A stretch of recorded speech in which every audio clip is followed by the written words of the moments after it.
Hey YouTube, I got something a little bit different today. I got a hilt in for a commission that I was pretty excited about, so I wanted to do a little unboxing and kind of just do a close-up view of it and talk about it a little bit. So this is a Darth Vader DV6, and it comes from Korbanth, as you can see. Get these out of the way.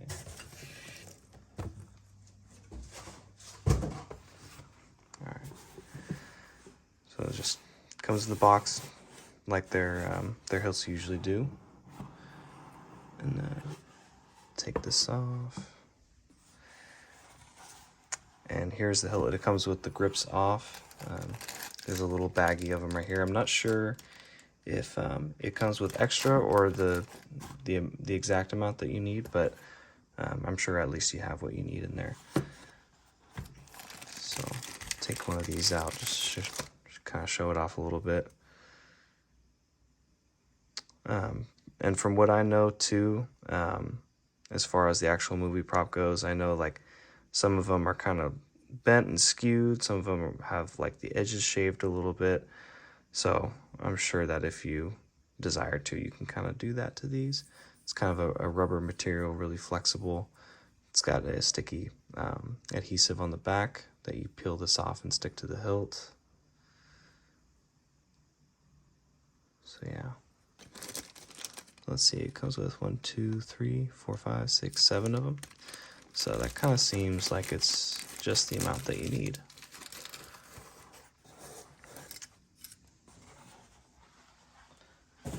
And then here is the hilt itself.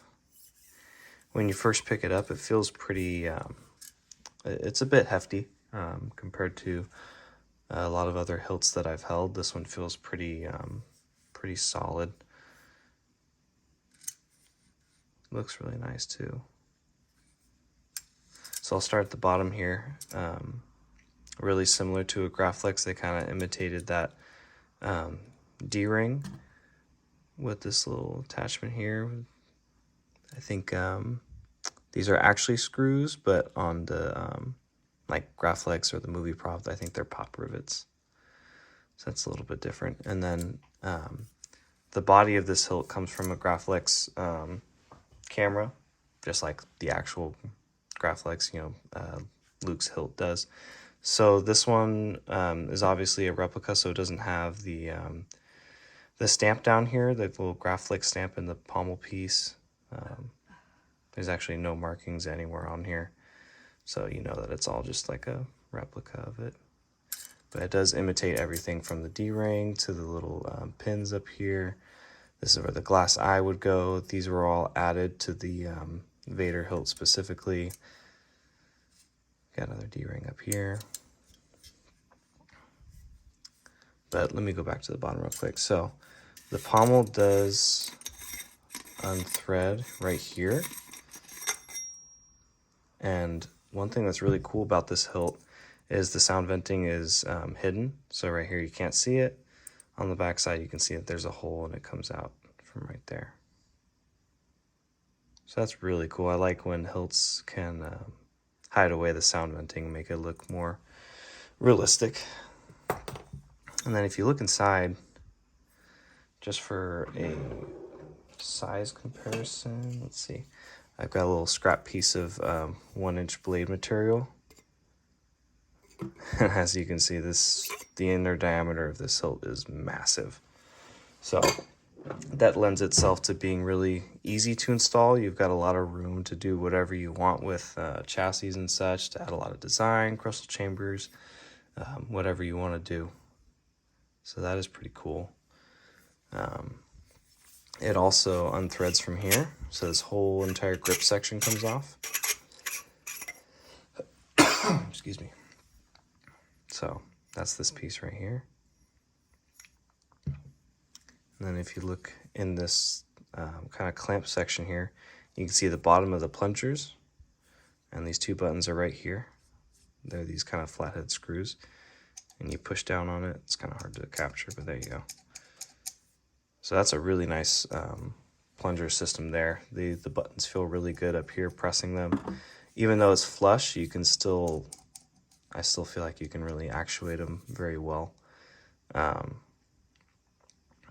But that also allows you to do like a fully removable chassis system, because they button, like I can feel a little bit of a lip on them, but practically they don't interfere with the inner diameter at all. So in your chassis design, you just have to make sure the buttons line up and everything, and you can make that fully removable. I don't think it unthreads from there at all. No. This box looks like it's you're able to disassemble it.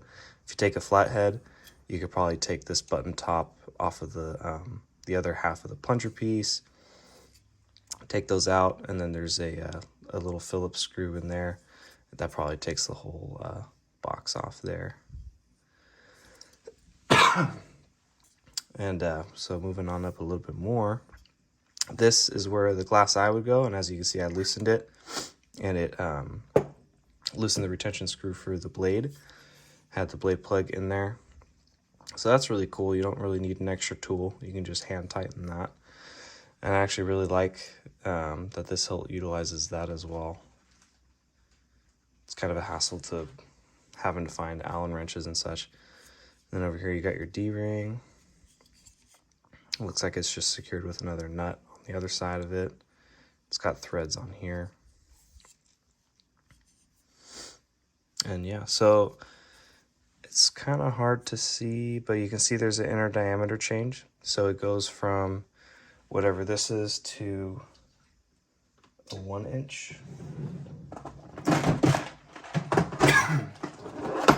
And if I grab my calipers,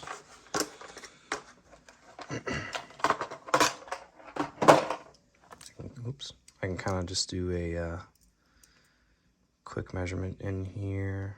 Let's see, I'll just do it for inches.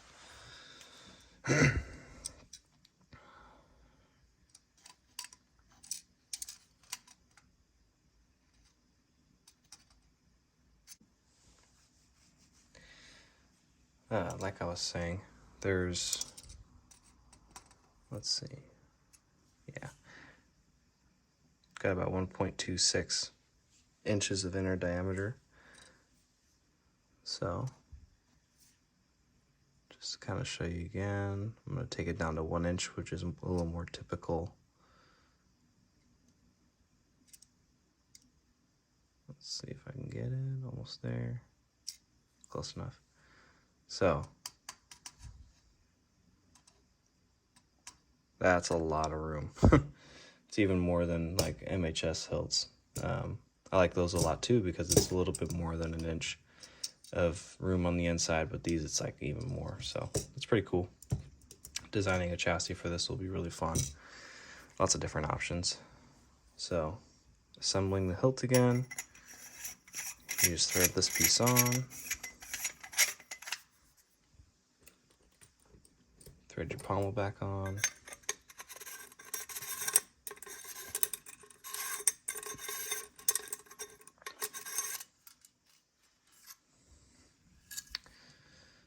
And then when putting your blade plug in, well, I'll show this off a little bit too. This is pretty cool. It's imitates the actual one a little bit from what I've seen of like some of these that people have made that are a little more accurate. This one's close enough. It's nice and clean, but gets the job done.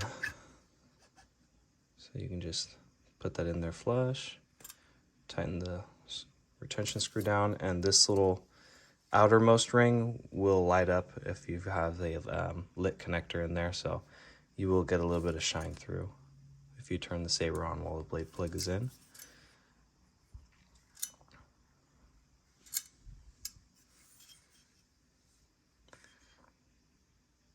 Yeah, so one reason I wanted to make this video too was because out of all the Vader renditions of his hilt, this one is by far my favorite. It's got a vintage look. You can tell that this is a Graflex with some added parts to make it look different.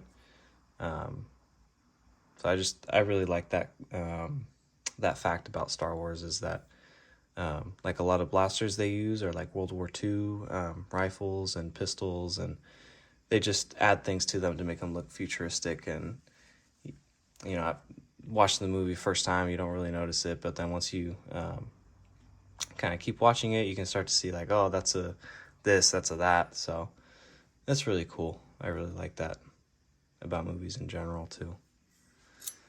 So yeah, just a little simple unboxing. Just wanted to show off the hilt a little bit. I'm excited to install it. Just got commissioned to do this about a couple weeks ago, and the customer and I have been talking back and forth about what he wanted, and he wants to do a full Vader cosplay. So I'm really excited and happy to be able to contribute to that. So that'll be super fun. So I'll be posting more about the process and chassis design as I go along with that, and the actual installation of it. So be sure to look out for that on both my Instagram and here. I'm going to post things on both. So yeah, thank you for watching.